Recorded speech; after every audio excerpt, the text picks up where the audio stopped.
Então, turma, esse processo de aprendizagem, ela tem essas questões, né, que envolvem a aquisição da aprendizagem motora, que é o que nós estávamos falando até então. A aquisição, que é o ganho, né, que tem a fase inicial, a fase intermediária, a fase proficiente, o ganho através de feedback, da prática, das instruções, das demonstrações. A aprendizagem motora também tem um processo que se chama retenção e outro processo que se chama transferência. Então, vamos conhecer um pouquinho mais sobre ele. Então, a aquisição da aprendizagem motora, como foi mencionado, apresenta essa fase inicial, uma fase intermediária e uma fase final. Ela costuma seguir uma ordem de atividades, partindo das mais fáceis para as mais complexas. O feedback se torna um elemento essencial no processo da aprendizagem dessas habilidades motoras e nós devemos fornecer instruções e demonstrações de forma adequada. O processo de retenção dentro da aprendizagem motora, o que ele quer nos dizer? A retenção é o período durante o qual não há prática de uma habilidade motora. Ele costuma ser chamado de intervalo de retenção. Então, nesse período, não se pratica a habilidade, sendo frequentemente prejudicial para o desempenho dessa habilidade motora. Imagine, por exemplo, que você terminou de finalizar o processo de aprendizagem de patinar no gelo e você fica um bom tempo sem realizar essa patinação. Consequentemente, você acaba tendo uma dificuldade depois desse tempo em que você fica sem realizar essa habilidade. Então, você tem uma maior dificuldade, né? Você tem uma perca, quando nós falamos uma perca desse desempenho. Só que essa perca de desempenho, ela costuma depender da natureza da tarefa que você esteja executando. Então, ela depende de qual é o tipo da tarefa que você executa. Então, é uma tarefa com componente cognitivo ou é uma tarefa contínua? Então, o que seria isso?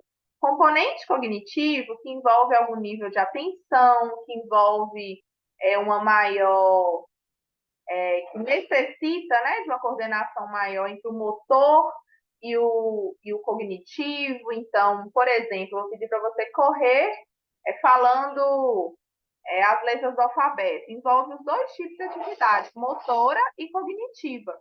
Então, tarefas que envolvem esse componente cognitivo, a gente tem uma maior perca de desempenho. Então, nós temos uma perda de desempenho envolvido maior na natureza dessas tarefas, porque essa perda de desempenho leva em consideração a natureza da tarefa que você esteja executando.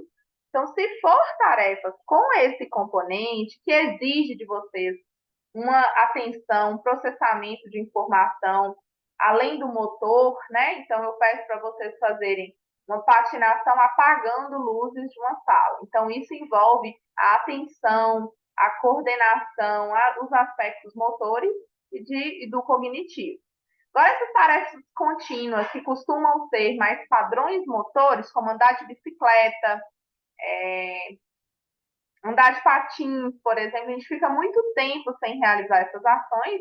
No início você pode ter uma dificuldade, mas logo você lembra esses padrões motores. Então, a perda de desempenho é um pouco menor nessas tarefas contínuas, que envolvem esse ciclo. Transferência. E o que é o período, né, de transferência de habilidades motoras? A transferência de aprendizagem, ela se define como a influência de uma experiência anterior no desempenho de uma habilidade em um novo contexto, ou na aprendizagem de uma nova, e é um fenômeno importante. Então, o que ela quer dizer? Quando eu vou planejar uma atividade, a gente costuma perguntar o que a pessoa já realiza, o que ela já realizou, por quê? Existem atividades que elas acabam se assimilando. Se eu citasse para vocês que o chute do futebol é parecido com o chute do futsal, então se a pessoa chegou até mim para realizar aulas de futebol e ela já faz a modalidade futsal, às vezes essas experiências anteriores que ela tem em esse novo contexto do futebol pode ajudá-la. Então, isso faz com que ela tenha uma transferência mais para um lado positivo. Então, nós devemos planejar essas atividades sempre envolvendo essas habilidades básicas ou fundamentais que já costumam chegar adquiridas antes de passar para algo mais complexo. Os tipos de transferência que nós temos, 3 tipos: positiva, negativa e zero. O que é a transferência positiva? A transferência positiva, ela ocorre quando a experiência com uma habilidade motora prévia facilita seu desempenho em um novo contexto, ou na aprendizagem de uma outra habilidade. Então, eu até citei uma aqui agora, de uma transferência positiva, quando a pessoa pratica a modalidade do futsal, o chute no futsal, e vai aprender o chute do futebol. São habilidades que o fato de executar o futsal anteriormente, de forma prévia, ajuda nessa aquisição dessa nova habilidade. Essa transferência positiva, ela costuma aplicar melhor quando uma pessoa está aprendendo uma habilidade. Então, nós devemos levá-la em consideração.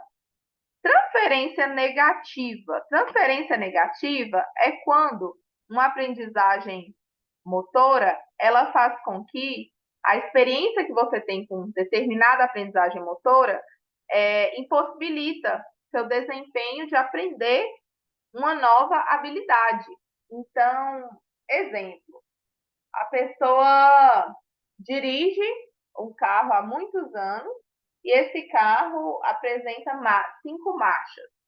Só que aí ela vai aprender a dirigir em outro carro que são 4 marchas e elas são posicionadas em locais diferentes. Isso, o fato de já ter uma experiência com essa habilidade anterior, dificulta a aprendizagem de uma nova habilidade. Outro exemplo que nós poderemos citar: a pessoa é um atleta do voleibol ou um atleta do futebol e vai desenvolver algumas habilidades na ginástica artística, como fazer rolamentos, estrelinhas, algum tipo de salto. Às vezes, por já estar no âmbito esportivo aí, né, não vai facilitar para ela a aprendizagem, pode até atrapalhar.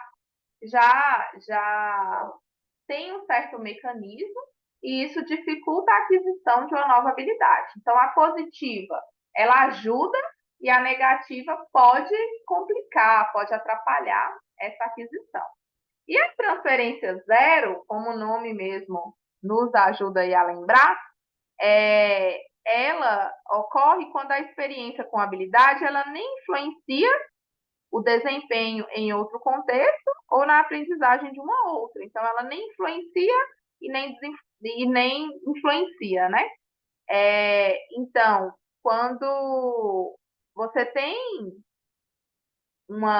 que você quer adquirir alguma habilidade, nesse sentido da transferência zero, nós levamos mais em consideração a prática, mas as questões anteriores não vão influenciar nessa aquisição da habilidade nem prejudicar. Ela não se enquadraria nem na positiva e nem na negativa. Esses são os tipos de transferências e todas elas influenciam no desempenho, né? No tempo que a pessoa demora para aprender uma nova habilidade, na habilidade que vai ser maior ou menor. Então, elas acabam influenciando esse processo de desempenho.